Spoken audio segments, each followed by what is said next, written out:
ang pagdagit sa mga Kristiyano ay hindi isang likhang kaisipan lang ng tao.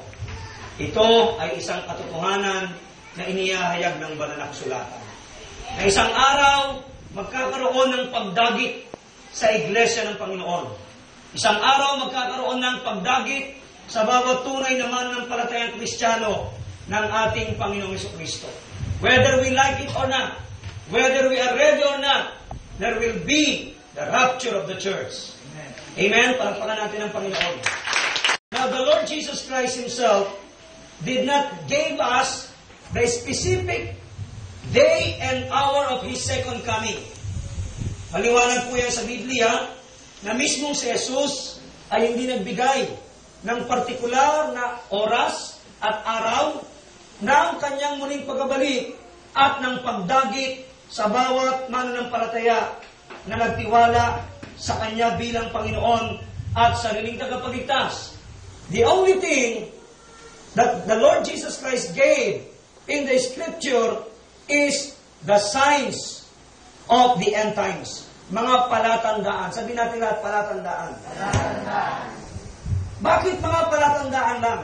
Bakit hindi ibinigay ang partikular na araw, partikular na oras ng kanyang muling pagbabalik? Why signs of the times only? For one major reason, brothers and sisters, to test the seriousness of readiness on the part of the believers. Para makita ng Panginoon ang kaseryosohan ng paghahanda ng mga mananampalataya. Amen po ba? Amen. Kung bakit inilihim sa mga mananampalataya ang partikular na araw at oras ng kanyang muling pagbabalik at ang pagkuha sa atin sa mundong ito ay upang masubok ang kaseryosohan ng ating paghahanda sa kanyang muling pagbabalik. Amen po ba mga kapatid? To test the seriousness of readiness on the part of the believers, to see if they are really ready to be with the Lord forever or to be with the Lord, with the world together. Dito ho malalaman kung sino yung talagang gustong makasama ng Panginoon at kung sino yung gustong manatili sa sanlibutan ito. Kaya, ang araw at oras is unknown. Sabihin natin unknown. Kahit ang mga magagaling na manghuhula, hindi nila ito mahulaan. Amen po ba? Palakpakan natin ang Panginoon.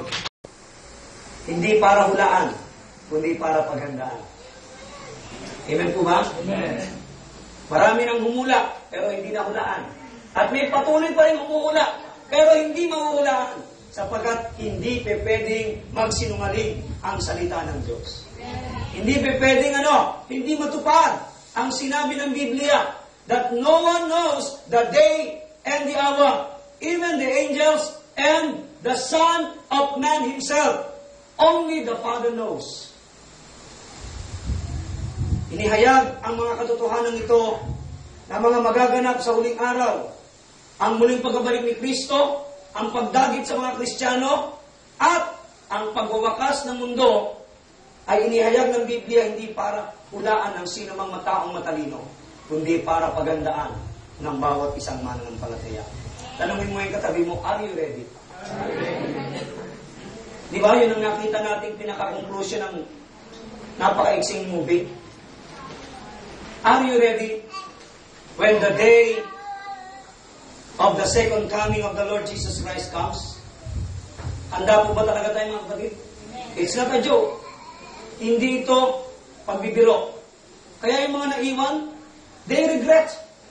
Why? Because hindi sila naging seryoso sa kanilang pananampalataya.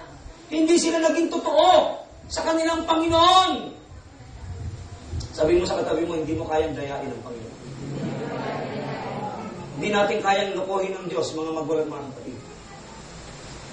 Amen. Amen. Alam ng Panginoon kung sino ang dadagitin at ang mga maiiwan. Kaya nga, ang malaking challenge na katanungan sa atin is, are we ready? when the day of the rapture of the church comes, are we ready? Seryoso ko ba ngayon sa iyong pananampalataya? Totoo ko ba talaga sa Panginoon? O nakikiagos ka lang? Mga kapatid, ikaw rin ang mawawalan. Tayo rin ang mawawalan if we are not ready and serious about this important event in the last days. One of the most important and exciting event in the last days, in the lives of every genuine believers in connection to the end of the world, is what we call the rapture of the church. Sabihin nga po natin lahat, the rapture of the church. Sa binasa nating talata sa 1 Thessalonians chapter 4, beginnings 13 up to 18, napakarami pong mga dahilan kung bakit sinulat ni Pablo ang unang Tesalonika sa mga Kristiyano sa Tesalonika. Subalit magbibigay lamang po ako ng isa sa napakaraming dahilan ng kanyang pagsulat ng unang Tesalonika. One of the many purposes why Apostle Paul wrote the First Thessalonians is to explain further the events of the last day related to Christ's second coming, particularly about the rapture of the church.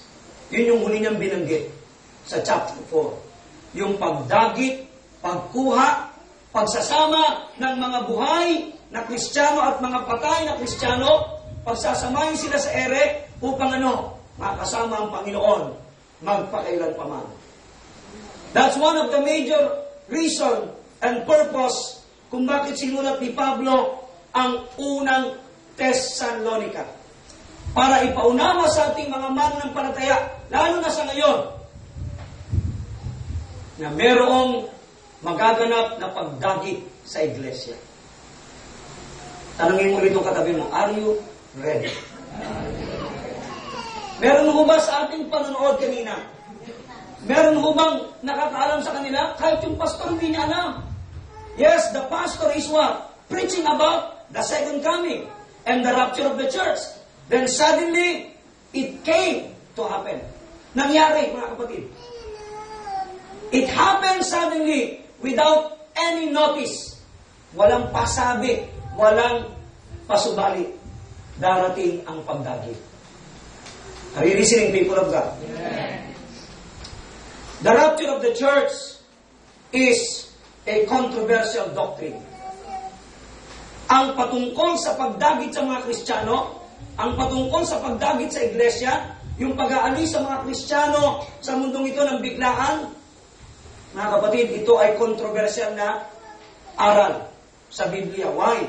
Kasi meron naniniwala na ang kanilang paniniwala mangyayari ang pagdagit bago pa dumating ang tribulation sa ilalim ng pag-aari ng Antikristo dito sa mundo.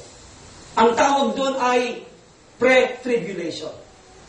Magkakaroon muna ng pagdagit, aalisin muna mga Kristiyano sa mundo, at pag inalis na mga Kristiyano, saka lilitaw ang Antikristo at maghahari siya dito ng 1,000-year reign. Magkakaroon ng tinatawag na 7 years tribulation. 7 taong matinding kahirapan, kapigatian, kaguluhan sa mundo. Pero sabi ng unang paniniwala, yung pre-trib, bago mangyari yung 7 years tribulation, wala na ang mga Kristiyano. Yun yung unang paniniwala. Ang tawag doon ay pre-trib. Sabi natin pre-trib. Pre-trib. Pag sinabing pre means before. Before the tribulation, there will be the rapture of the church. Amen.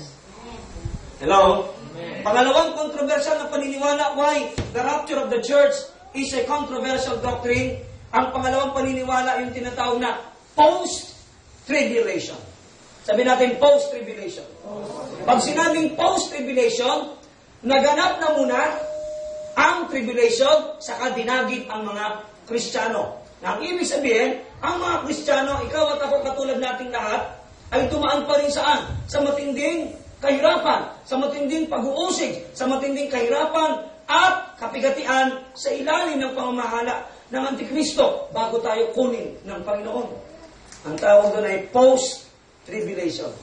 Natapos muna yung 7 years bago tayo dadagitin ng Panginoon at katagpuin sa ere. post-tribulation. Ang pangatlong paniniwala po dyan ay yung tinatawag na mid-tribulation. Sabihin natin lahat, mid-tribulation. Ang ibig sabihin ng mid-tribulation, dahil merong 7 years tribulation under the leadership and control of Antichrist here on earth. Ano ang kalahati ng 7 years? 3.5. Ang iglesia, ang mga Kristiyano, dadaan muna ng tribulation sa ilalim ng leadership and control ni Antichrist dito sa mundo sa loob ng 3 taon at kalahati. After the 3.5 years ng pagdaan sa tribulation, saka tayo kukunin ng Panginoon. That's why the rapture of the church is a very controversial doctrine.